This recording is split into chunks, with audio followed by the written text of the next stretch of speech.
El subsidio a los combustibles es uno de los lastres más pesados que tiene la economía ecuatoriana. Son miles de millones de dólares que se gastan en productos que van a ser quemados, dicen unos. Otros, sin embargo, señalan que se trata de un aporte que se le realiza a la producción y a los ciudadanos, porque si no existieran los subsidios, habría un encarecimiento de todo. Henry Llanes, ex asambleísta, experto petrolero, nos acompaña esta mañana y le consultamos cuál es la realidad de los subsidios, cuánta plata ha destinado el país para ello. Saludos cordiales, estimado Lenin, cordial saludo al país.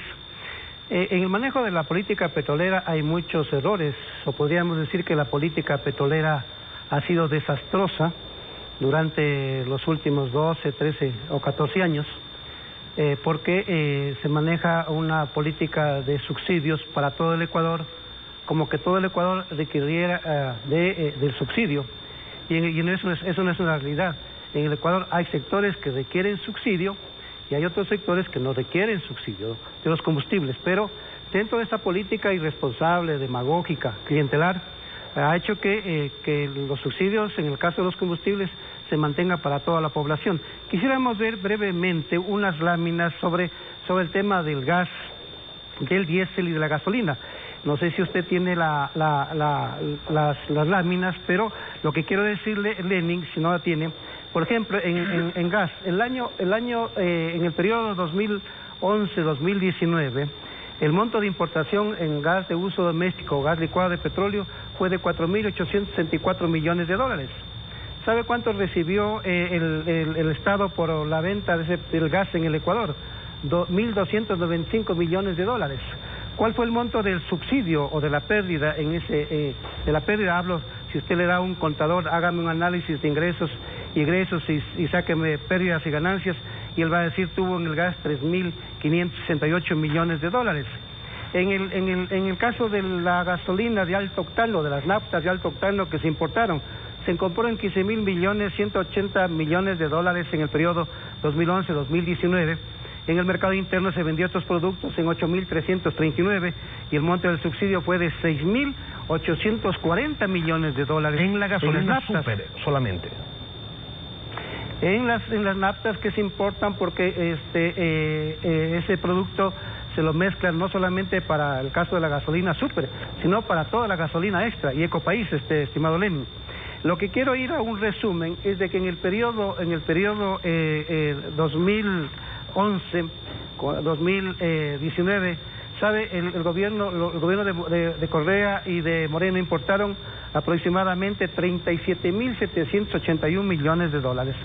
Esos productos que los vendieron en el Ecuador apenas generaron un ingreso de 17.244 millones de dólares, y el monto del subsidio para todo el país en los combustibles fue de 20.537 millones de dólares.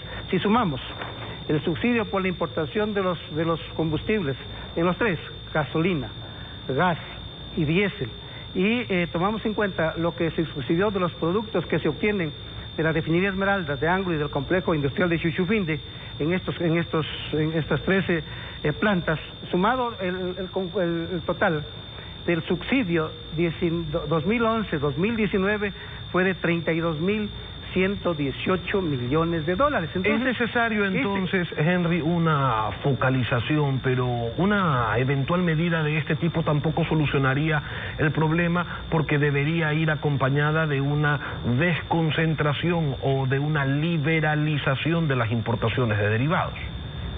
Sí, pero antes que eso, mi estimado Lenin, hay que ir por la matriz, por el tronco, por la cabeza, ¿no? Aquí lo que hay que modificar es la política petrolera. Hay que modificar la legislación petrolera y hay que modificar los contratos petroleros. Entonces usted cambia esa matriz y entonces los resultados van a ser positivos. ¿Cómo ha de ser, estimado Lenin, que por ejemplo el año pasado, cuando el precio del petróleo se vendió en 55 dólares el barril, y esto es una inquietud para el país y deberíamos preguntarnos todos de los datos que les voy a dar. El año pasado, como digo, se vendió el barril del petróleo en 55 dólares el barril, cuando en el presupuesto estuvo más o menos por 51, ¿ya? Es decir, 4 dólares más recibió el Estado por la venta del barril del petróleo. ¿Qué sucede? Que los ingresos para el presupuesto, los ingresos totales fueron de 2.000 800 millones de dólares. Entonces la pregunta es, si en el Ecuador has incrementado la producción petrolera sobre los 500.000 barriles de petróleo por día, si el petróleo ha estado fluctuando en los últimos años en 50 y 60 dólares, la pregunta es, ¿quién se lleva los ingresos del petróleo? ¿Quién se lleva las ganancias del petróleo? ¿Quiénes son los que se llevan los ingresos petroleros? Entonces viene la ¿Quién respuesta. se los lleva? ¿Usted ha logrado identificar? ¿Quién se los lleva? ¿Quién se los lleva? Son tres. Los altos costos de producción, Lenin, que son de 31, de 35, 37, 41 dólares. Ayer estaba cotizando el crudo ecuatoriano en 24, 25 dólares. ¿Qué quiere decir? Para las compañías que nos cobran 35 dólares, 41 dólares, hay que sacar plata de otro lado para pagarles a ellas, ¿no? Otro que se lleva el petróleo en crudo y en cocinado son los chinos y los tailandeses, que está hipotecado el petróleo para ellos hasta el año 2024 con un alto castigo. ¿Qué otros sectores se llevan la plata de este país, del petróleo? Los que venden, los que importan combustibles al Ecuador, los que importan gas, los que importan diésel, los que importan gasolinas. Mire que en el caso del diésel, se lo compra, el gobierno lo compra en $2.50, $2.80 y lo venden en el Ecuador a 90. Cuando usted dice los que importan, parecería que es mucha gente, pero eso es un negocio que está concentrado en manos del régimen. En manos de pocas personas, mi querido Lenin, son 2 o 3 empresas que importan el diésel, y entonces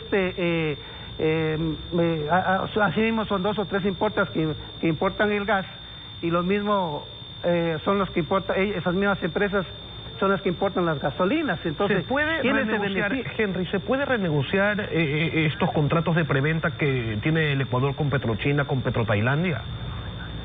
Sí, se puede renegociar, pero eso ya depende de la estrategia del gobierno de poder adoptar una política de renegociación. Esperemos que el nuevo ministro en verdad se siente en la mesa con el gobierno chino, con el gobierno de Tailandia, a efectos de renegociar los contratos. No podemos seguirles vendiendo con alto castigo.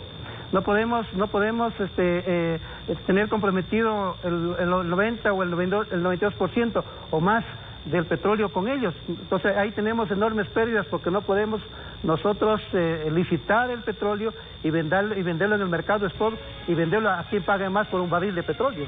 Una arista más en los cambios estructurales que requiere el país. Gracias, Henry Llanes, experto petrolero, por venir a Contacto Directo.